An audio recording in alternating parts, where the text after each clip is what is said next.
Happy new year. এইভাবে আমরা তো অনেককে উইশ করি, কিন্তু এই যে বেকার জীবনে হ্যাপি কথাটা কি আদৌ সত্যি? সত্যি কি হ্যাপি? নিজেকে একবার প্রশ্ন করুন তো যে কতটা হ্যাপি। যতক্ষণ না নিজের পায়ে দাঁড়াতে পারছে, যতক্ষণ না নিজের স্বপ্নগুলোকে পূরণ করতে পারছেন, কোনোদিনই হ্যাপি হওয়া যায় না। আমরা 2022 টেট উত্তীর্ণরা যে পর্যায়ে দাঁড়িয়ে রয়েছি, এই জায়গাতে দাঁড়িয়ে নিজের অধিকার ছিনিয়ে নিতে হবে, নিজের অধিকার আদায়ের জন্য লড়াই করতে হবে। কেউ এমনি এমনি অধিকার দেবে না।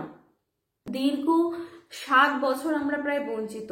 5 বছর পর এক্সাম দিয়েছি এবং 2 বছর হয়ে গেল এখনো পর্যন্ত ইন্টারভিউ নোটিশ পেলাম না। 2 বছর ধরে আমরা বিভিন্নভাবে লড়াই করে চলেছি একটা ইন্টারভিউ নোটিশের জন্য।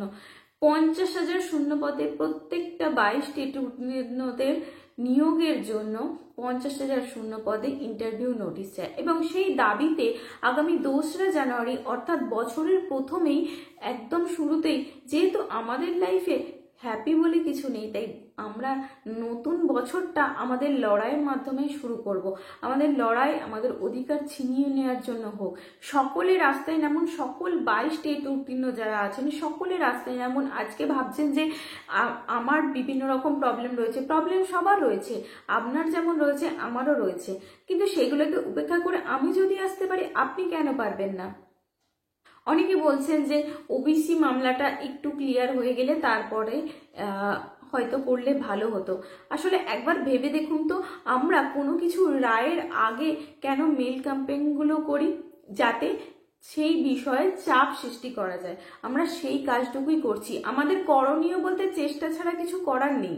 তাই আমরা চাইছি সরকারের উপর চাপ ক্রিয়েট করে যাতে আমাদের ইন্টারভিউ নোটিফিকেশনটা আসে এবং যত বেশি সংখ্যায় রাস্তায় নামতে পারবেন তত বেশি সংখ্যায় ইন্টারভিউ নোটিশের সাথে সাথে ভ্যাকেন্সিটা থাকবে। কারণ নোটিশ হয়তো দিতেই পারি, কিন্তু তার সাথে যদি ভ্যাকেন্সি কম আসে তাহলে প্রত্যেকের জন্য সেটা ক্ষতি হবে।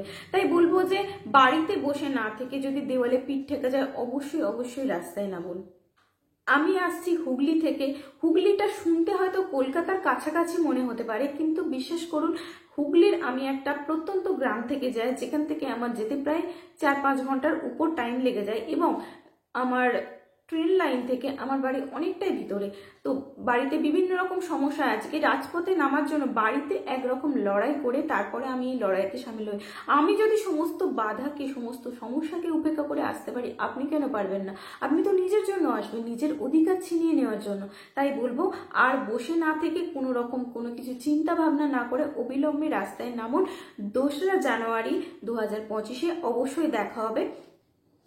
আর এ বিষয়ে বিস্তারিত জানার জন্য ভেরিফাইড গ্রুপেতে যারা আছেন তারা ওই ভেরিফাইড গ্রুপের অ্যাডমিনদের সাথে যোগাযোগ করে নিন। সমস্ত ডিটেলস ওখানেই বলা হবে, বাইরে কোথাও বলা হবে না।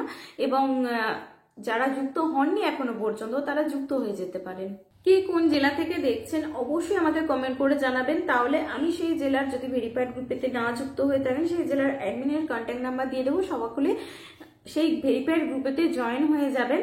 আর যারা ফার্স্ট টাইম আমার ভিডিও দেখছেন অবশ্যই চ্যানেলটিকে সাবস্ক্রাইব করে পাশে থাকা বেল আইকনটি প্রেস করে রাখবেন, যাতে নোটিফিকেশন সবার আগে আপনার কাছে আসে। Thank you so much for watching. সবাই খুব ভালো থাকবেন, সুস্থ থাকবেন, আলোয় থাকবেন, সবুজ থাকবেন। টাটা।